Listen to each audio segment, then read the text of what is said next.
Hi, everybody. I'm going to give two more lectures on Blake. Um, this one is going to look at the rest of the marriage of heaven and hell, and in particular the proverbs of hell, and try to help you navigate that bewildering text and decipher, in particular, the ironies, how irony works in Blake. And then I'm also going to be talking about Blake's life and historical context. There's so much to be learned from him about romanticism generally. Um, and then I'll be exploring more of his songs of innocence and experience in the subsequent video. Um, so I was talking last time about how this disconnect between knowing our knowledge, and religious and moral dogma versus real life.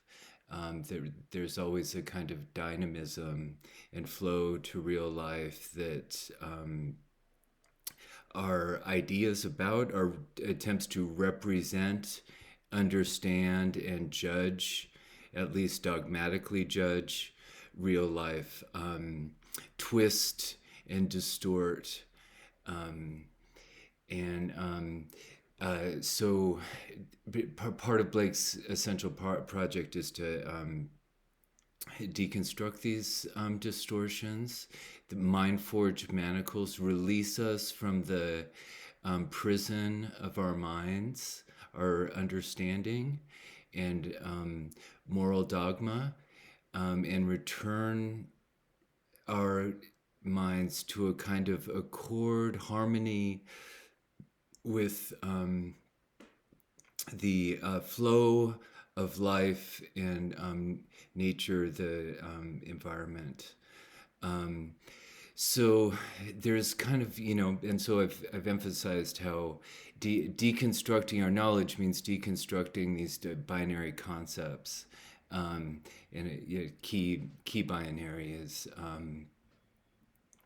love versus control, joy versus um, uh, knowledge, the kind of the fear that motivates the a desire to control and hold the world fixed in knowledge and moral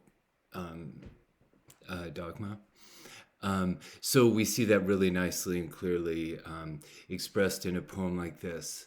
So one thing I want you to think about here, again, in terms of your assignment, in terms of looking at literary form, is the difference between narrative and poetic form. So the story that a poem relates or recounts, um, and the more musical, formal features of the poem.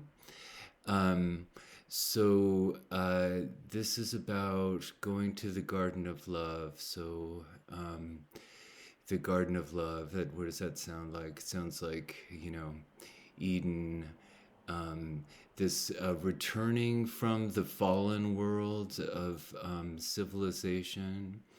Um, uh, but this tells the story. It promises the first line. This return to the bliss, the innocent bliss of love, but it's gone. I went to the Garden of Love and saw what I never had seen. A chapel was built in the midst where I used to play on the green.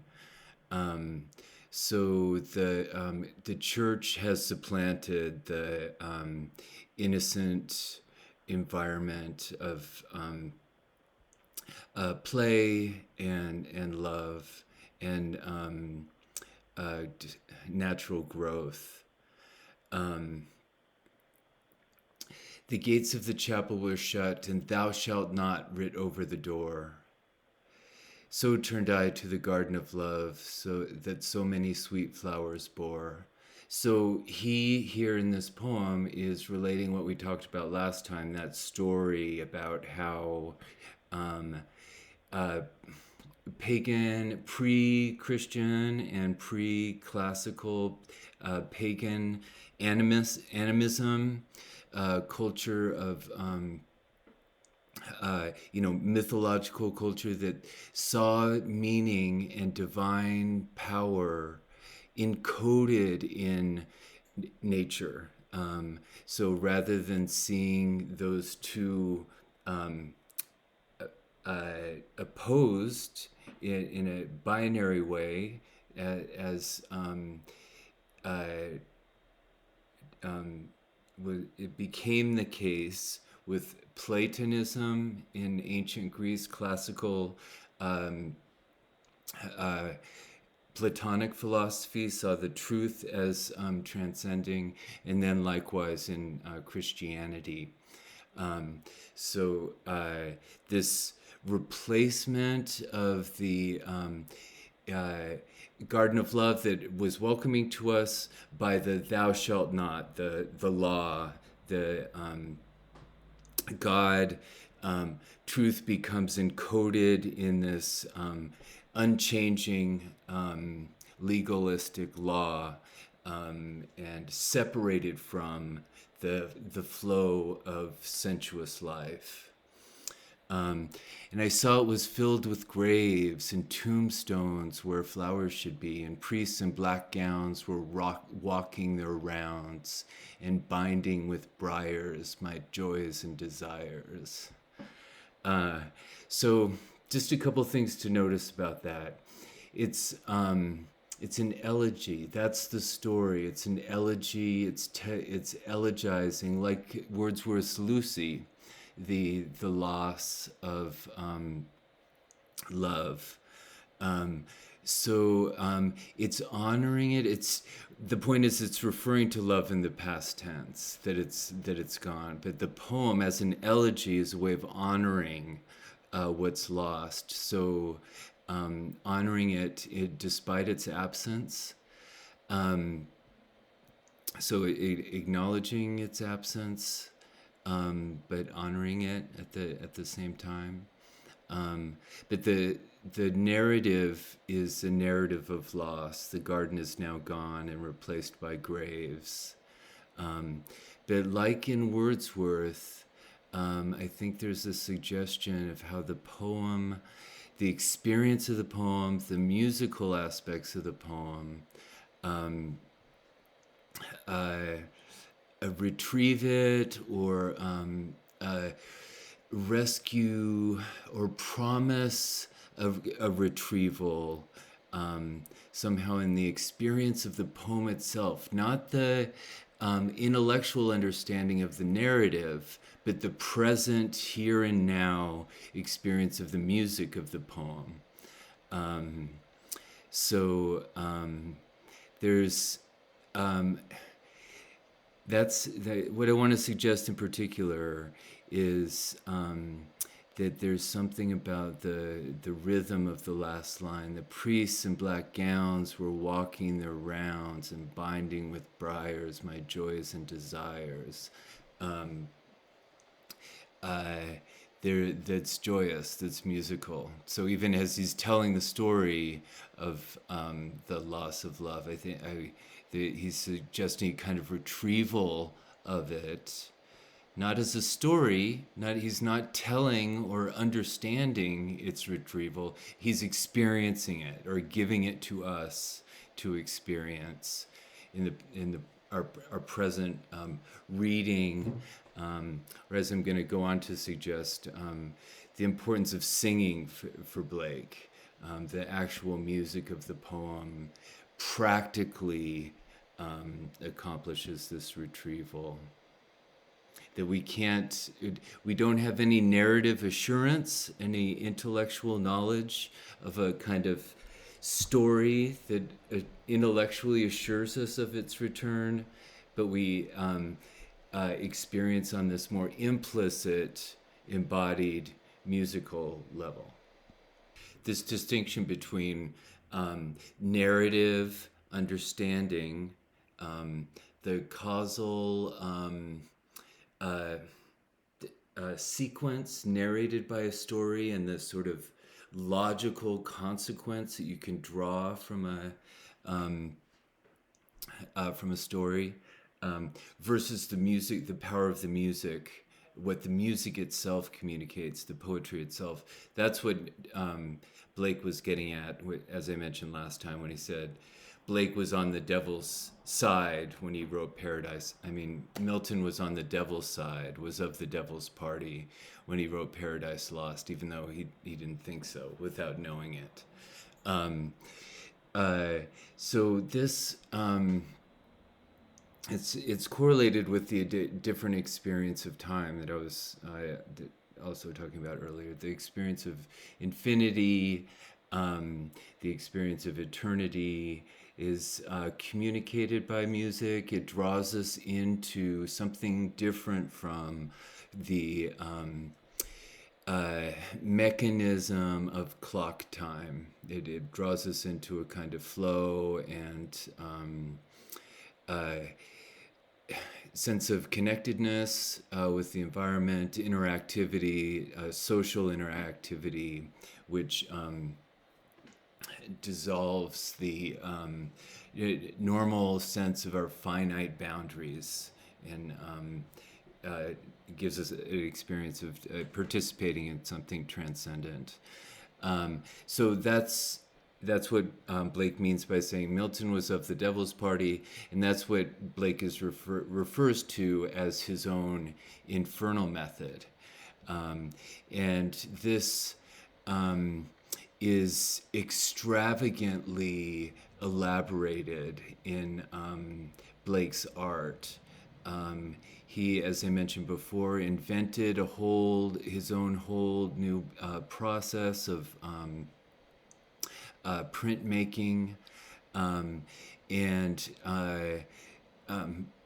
it, which has this idea of contraries built into it. He made his prints by dissolving copper plate with acid, and then filling the gaps created with ink. And so he would that means that he would have to he created these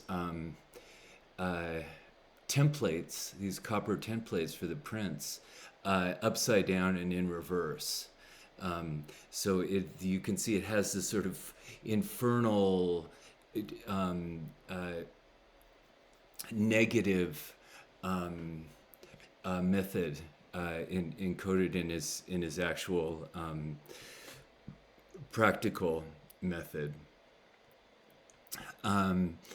So let's see what he says here in terms of opening the doors of perception, and by way of elaborating what I just suggested about how to read the Garden of Love. He talking, prophetically about the end of the world. The ancient tradition that the world will be consumed in fire at the end of 6,000 years is true, as I have heard from hell. The whole creation will be consumed and appear infinite and holy, whereas now it appears finite and corrupt. So he's talking about the revelation of the eternal from within the finite, and this will come to pass by an improvement of sensual enjoyment. It sounds crazy, but he's really being precise about and consistent with this idea of what music can communicate, and how music communicates is through pleasure. It's the exuberance, the sheer exuberance of communication, This is something crucial about innocence, the way in which children communicate, the way in which communication for children is linked to play and, and music and dance. There's something, as I was saying earlier, about a song that can communicate an experience of the infinite, of transcendence. And there's something about our knowledge and empirical rationality and morality that's at odds with that and wants to control it. Hence the tension that we just looked at in the Garden of Love, between the law, thou shalt not. The law generally wants to hold things fast, and the pleasure of intuitive communication, musical communication. So the binaries, this improvement of sensual enjoyment is correlated with a dissolution of those binaries. Just again, like his print method works by corrosives.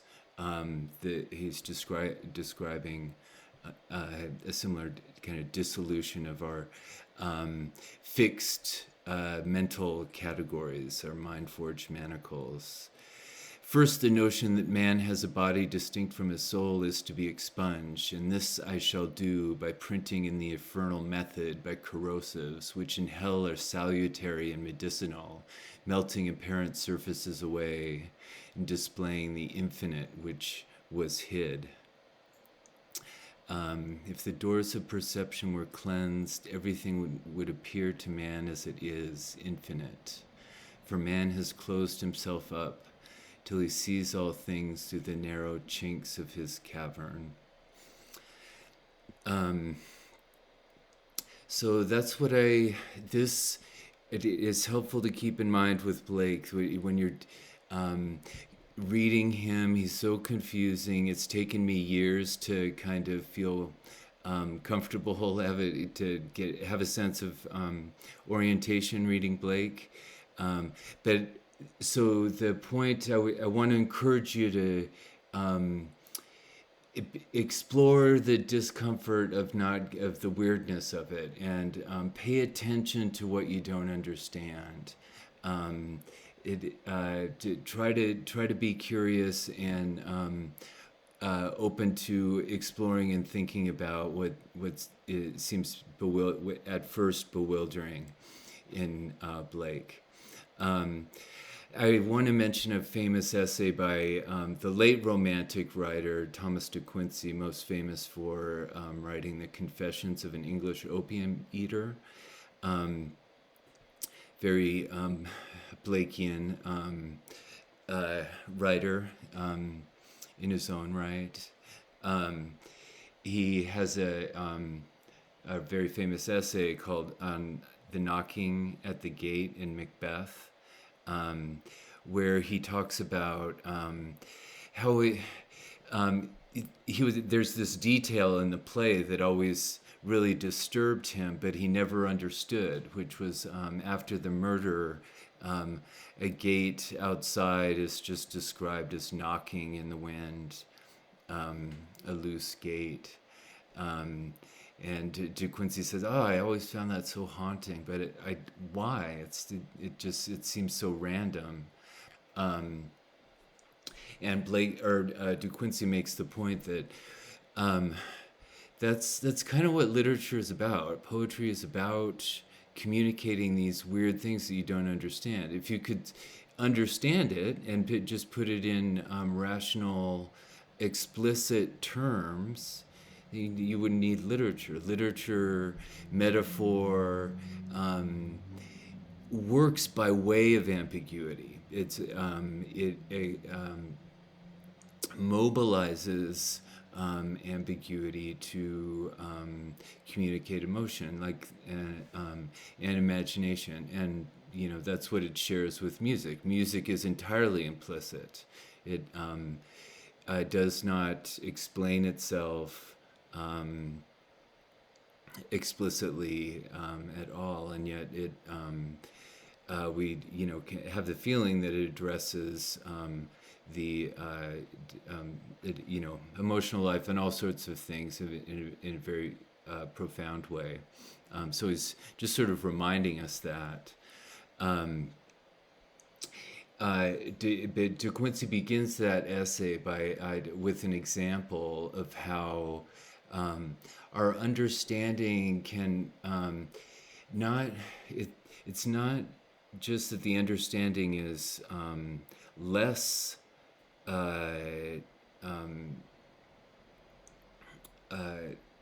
communicates less than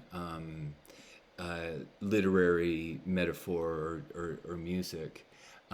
It can actually communicate falsely. What we think we understand can actually be entirely misleading.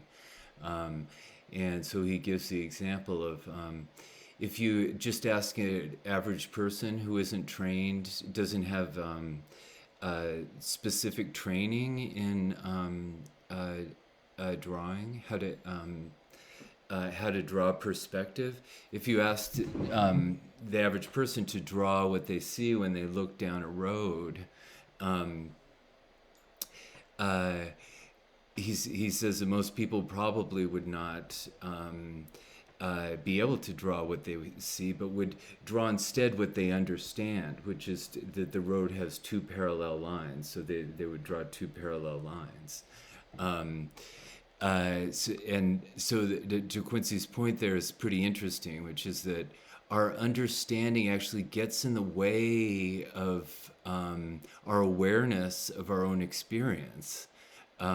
What we know to be the case blinds us to what we actually experience of the situation, our own sense experience is overwritten by what we understand to be the case. There's something really kind of chilling about that in a way, that what we know to be going on is blinds us to what is actually our body is actually experiencing. It's exactly what Blake is, I think, describing in terms of mind-forged manacles. That our actual embodied experience of the world is trapped in this abstracted prison, the narrow chinks of his cavern, the cavern of our minds.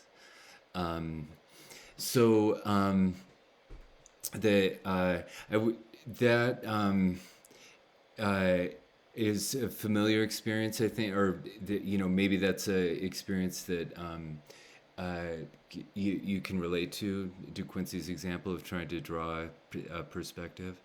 But another example that occurs to me that I think is pretty interesting is learning to ride a bike.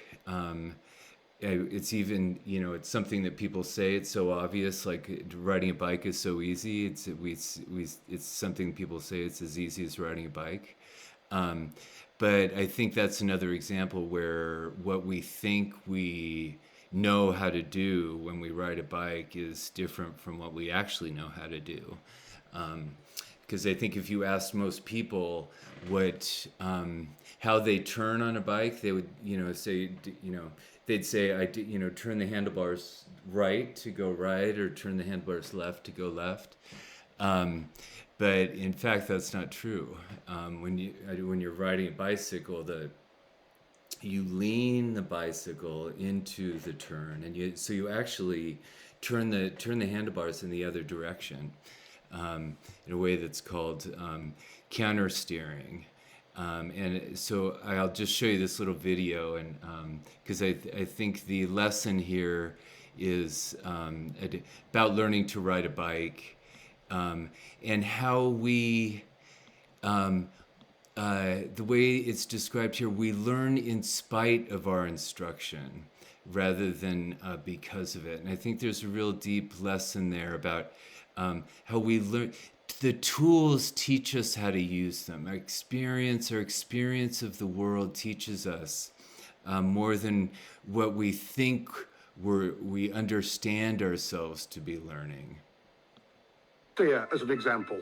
Most often, our first vehicle had 3 wheels, like this tricycle. Turn the bars to the right, and it goes right. Turn to the left, and it goes left. Simple. Our first ventures out on 2 wheels usually involved training wheels. Now we have a 4-wheeler. From the tricycle experiences, we instinctively turn right to go right, and it works. In the time-honoured method of training, we raise the training wheels. Now we have a recipe for disaster. We've lost 2 wheels. It's now a frighteningly unstable machine. The child expects it to steer like everything else she's ridden. Look what happens, though. She steers to the right, and the bike tips over to the left, just like all 2-wheeled devices. Go for it. Even with all the bad advice, out of our sense of survival, we somehow make it work. She doesn't have her balance But do yet. we Lower the training understand wheels. You'll kill the her. underlying technology of it? Look at how to keep it. All 2-wheeled vehicles steer differently to 3- and 4-wheelers. To go right, you apply pressure to the right handlebar.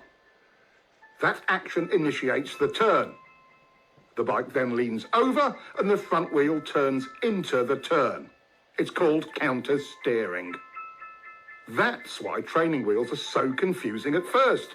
It's counter to everything the child has learned. Lean into it. There you go. So I really like that idea that you learn, he says, out of a sense of survival. That's extremely Blakean. Learning in spite of the instruction in order to, out of a sense of survival, in order to, out of a practical imperative, the student learns how to manage that. So I just find that very true. And it's I think very true of Blake, the world that Blake lived in, of Mind Forged Manacles.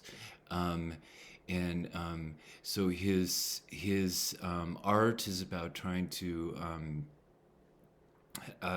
dissolve those manacles and communicate a richer acknowledgement of actual life, actual embodied life, actual emotional life, everything that the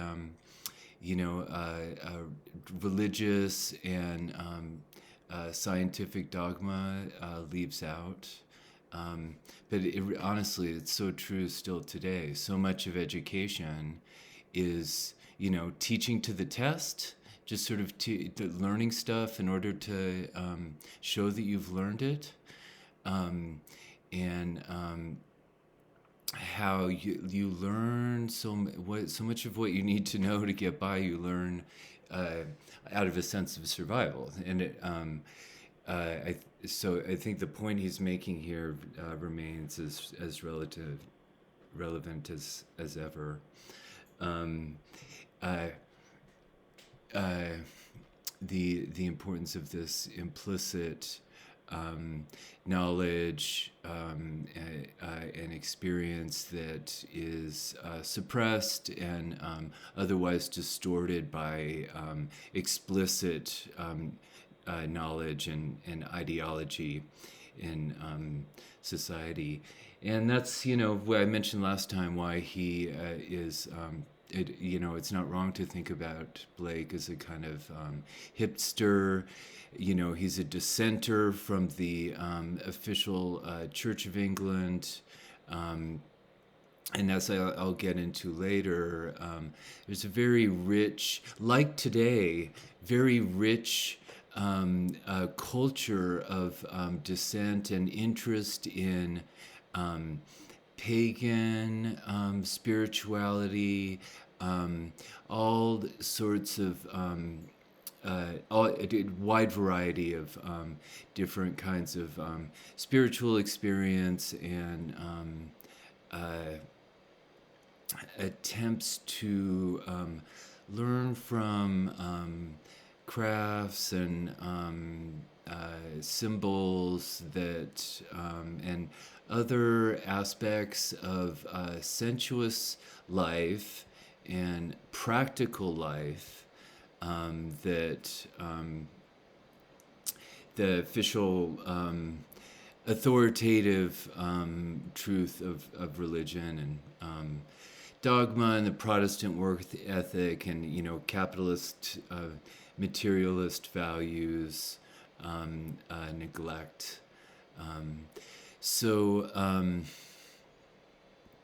This is suggested in Blake's great line, "How do you know but every bird that cuts the airy way is an immense world of delight closed by your senses five?" So what you think are the organs, the instruments of recording reality are actually blinding you to reality.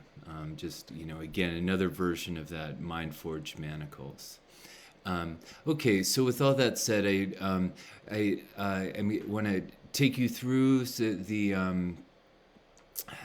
Proverbs of Hell. I think it's helpful. I reordered them thematically. I have to kind of put them into two basic groups of innocence and experience as these overarching categories in Blake's thought. What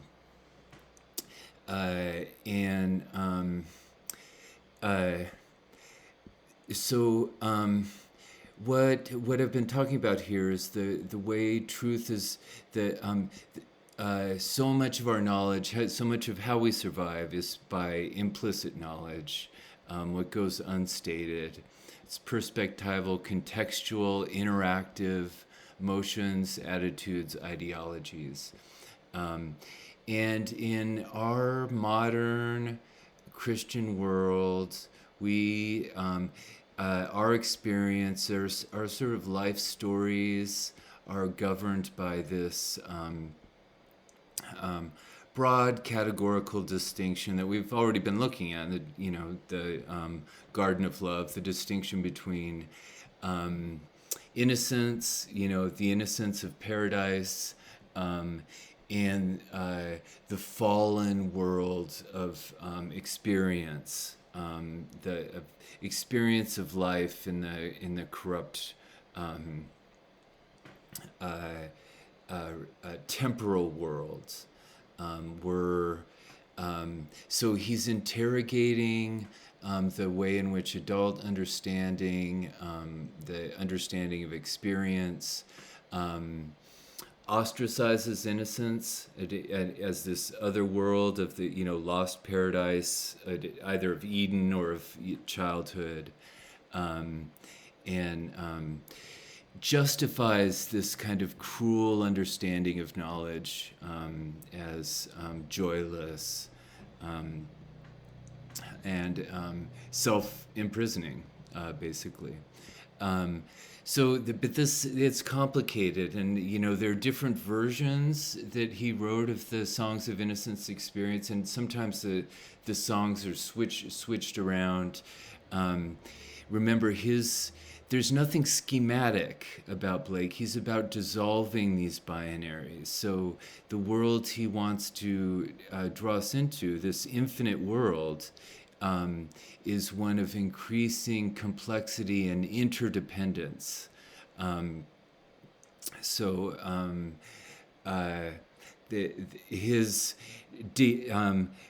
There's nothing dogmatic or schematic in the way in which he tries to deconstruct these. He's trying to expose the way in which they're interrelated, and all of these proverbs will be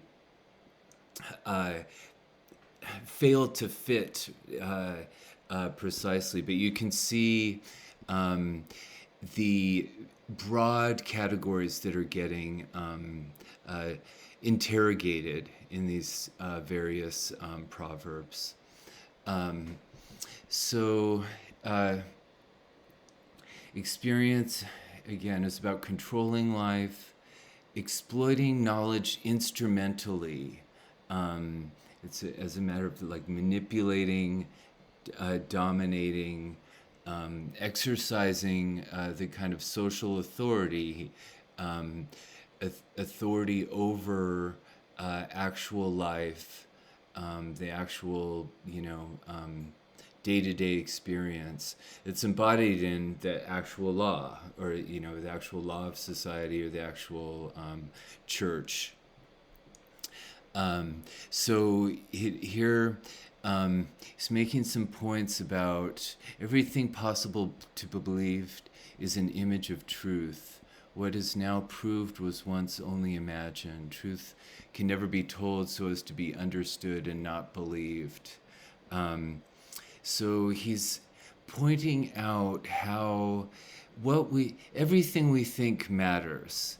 We tend to draw a distinction between what's true and right, what's correct, and then all of the other things that we might think. But the everything we imagine, it sort of paves the way for what we can believe, and then what will eventually be proved or acknowledged as authoritatively true. We are always, even in our most idle imagination, we're always involved in a kind of social contract and negotiating a truth that we're all bound by. This just gets made more explicit. Law just makes this more explicit. But the point he wants to make here is that when you imagine there's something, you're exercising a freedom of your own to decide the truth. He's always trying to get us, nudge us out of this passivity of mind that believes truth to be out there, independent, just given. We either it's up to us to ratify what's true, and we can always dissent. That idea of dissent goes very deep into what Blake's about. Prisons are built with stones of law, brothels with bricks of religion. So you see, like, the law creates crime. The hours of folly are measured by the clock, but of wisdom no clock can measure. So again, the what's mechanistically recorded by a number, weight, and measure is sort of the opposite of life. Improvement makes straight roads, but crooked roads without improvement are roads of genius. Life, creative, expressive life, is what isn't measured by, isn't empirically measurable or quantifiable. So that's he's again, what doesn't fit, just like De Quincey said, is what really matters. What you understand, what fits in your understanding, is effectively meaningless. It's your experience has value only to the extent that it is an experience of this crookedness. What isn't just a repetition, inane repetition of a mechanical reality. So this is what he's talking about here, is ideology. The crow wished everything black, the owl everything white. So ideology just as a repetition of itself, a negation of what experience actually is supposed to be. As air to a bird or sea to a fish, so is contempt to the contemptible. So again, if you live in a world of rationality and dogma at odds with the exuberance and weird crookedness of life, you're just gonna you're just gonna live as a negation of life, and you're gonna live in the medium of your life, the air, as the air is to a bird, the sea to a fish. You live in a world of the law of kind of contempt for actual embodied imaginative experience. The apple tree never asks the beech how he shall grow, nor the lion the horse how he shall take his prey. Again, the same point about the individual, the crookedness. You have to find your own path. If you're taking, one law for the lion and ox as oppression, if you're taking your law from another, you're just sacrificing yourself. Expect poison from standing water. It's a nice allegory. If you're just the static law, the standing water is poisonous. It's hostile to the dynamic flow of life. Who desires but acts not breeds pestilence. So that's, again, self-contempt, self-suppression. And it's correlated with morbid standing static law that just wants to contain and control and imprison life. The cistern contains, the fountain overflows. So life is about overflowing, excess. Again, what you don't understand, the experience, a new experience. So if you're weak, if you fail to overflow, you're strong and cunning, you're strong in rationalizing. Shame is pride's cloak.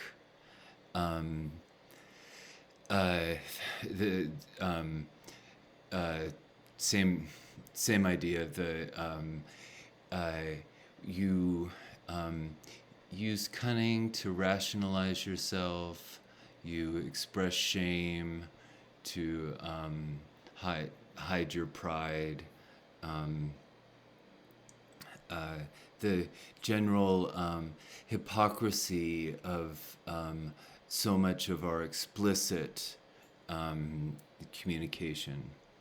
The tigers of wrath are wiser than the horses of instruction. So again, that idea, you learn in spite of instruction, out of a sense of survival. The tigers of wrath teach you to be wise. The horses of instruction, the punishment of life tells you more, it gives you more wisdom than ostensible explicit instruction. So he who has suffered you to impose on him knows you. So again, you learn in spite of your instruction. I impose on you by forcing you to to believe my story or my version of myself, my shame, my cunning. But what you should really learn from me is my imposition, not what I actually say. A dead body revenges not injuries. drive your cart and your plow over the bones of the dead. So again, the deadness of the law, the deadness of tradition. What matters is actual experience now. That it is excessive and infinite in infinite possibilities. That reverence for the past, for convention, just limits you. Okay, so that's just to walk through the Proverbs in a way that I think hopefully makes them a little more comprehensible. And here's and by contrast a set that might be categorized more under the rubric of innocence and the affirmation of creative life, experimental action, liberated from dogmatic understanding. Most famous of the Proverbs of hell: sooner murder an infant in its cradle than nurse unacted desires. So the same thing as that other one about unacted desire breeds pestilence. If you're repressing yourself, that's there's a morbidity, a systemic morbidity in self-repression, systemic violence that in nursing unacted desires, you're breeding pestilence in a systemic way. That's it's like a disease, and he wants to point out that's not just one death. That's you're spreading a disease. But he, obviously puts that in a very provocative way, and really challenging, like the idolization of children. Murdering an infant, but this is on the side of innocence. He wants to say, believe in your desire, don't suppress it. If the innocence, if you really believe in innocence, trust it in yourself first. He who desires but acts not breeds pestilence. Exuberance is beauty. Again, that you, beauty is not outside you, it's in you. It's your experience of exuberance in the face of beauty. This thankful receiver bears a plentiful harvest. The same point. The plentiful harvest is in the experience of gratitude. So see these liberating, liberating your mind, and these shifts in perspective that transform the equation of reality. So much of this, I think, boils down to looking at the world as looking at the glass half full rather than half empty.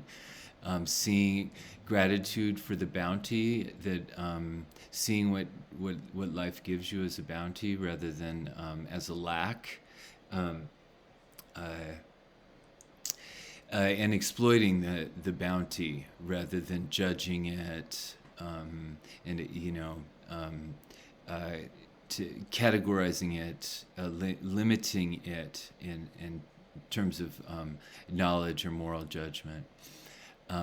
Again, so you can read these some of these things in the same way, either way, as on the side either of innocence or experience.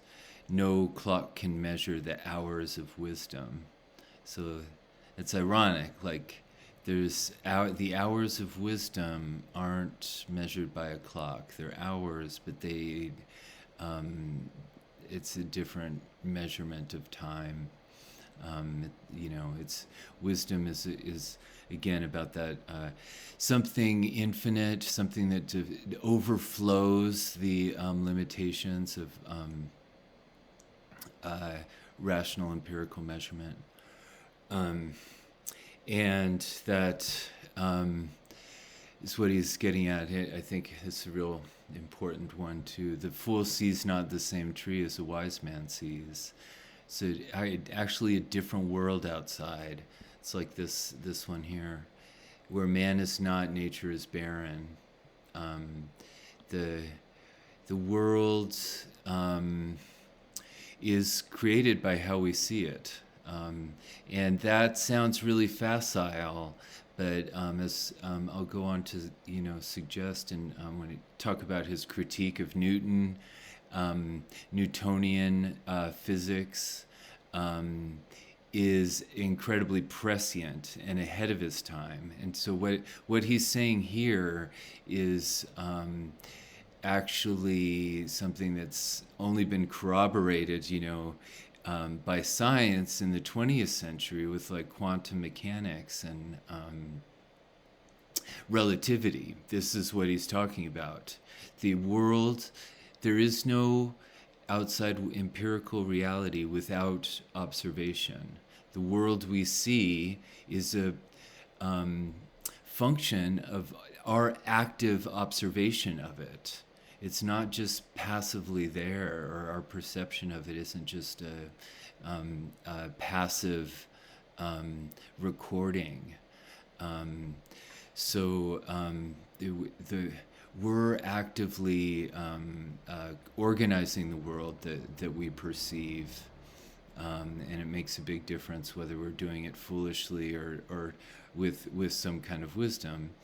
And the word tree, the fact he's talking about tree, he's talking about the environment, he's talking about natural resources that are we're already in his time being exploited. So to see the natural world just in terms of resources to be extracted, rather than seeing it as a complexly interactive ecosystem, makes all the difference, as we're experiencing every day.